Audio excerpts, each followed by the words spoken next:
hate to bring this up every time I see you, but there's more and more rumblings coming out that it sounds like Anthony Joshua may potentially be heading to HBO after he finishes up the contract with you guys. Is there any concern about that, or is that something that you guys No, I mean, look, the reality is when you have good talent, they're going to be in demand.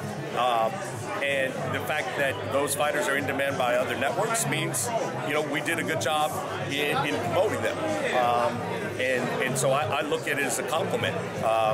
Other networks want the fighters that we've been working with.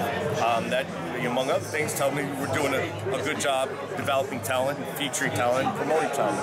But at the end of the day, AJ's going to make whatever decision is in his best interests long term. But I'm confident that when he sits down and looks at it, and looks at what each network is committed to doing, the amount of programming, the level of programming, the commitment to the sport, the decision is clear. At this point, Showtime is the market leader, and I'm sure that fact is not lost on AJ. I'm sure that's something that you guys have considered, that possibility actually happening. Is that what makes the Deontay Wilder-Luis Ortiz fight that much more important? Well, I think the reason Wilder-Ortiz is happening is really, is Deontay. Deontay, obviously wants to get the AJ fight as soon as possible. But at the same time, until it's certain, he's not going to hold up his career. And I think what frustrates fans and people in the sport is when you've got two fighters, on a collision course, and you see both of them sort of treading water and taking meaningless fights to play it safe for that big matchup.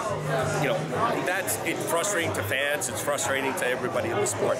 That's not what Deontay's doing. He certainly wants Joshua to fight, but in the meantime, he's going to take the biggest, the best fights that he can, and he's got to do that for the short run. And whenever the Joshua fight happens, it'll happen. Is that a pay-per-view fight right now? Does that still need a little bit of build-up? Well, I think it is a pay-per-view fight because again, we go to pay-per-view when we need it to make the fight financially viable.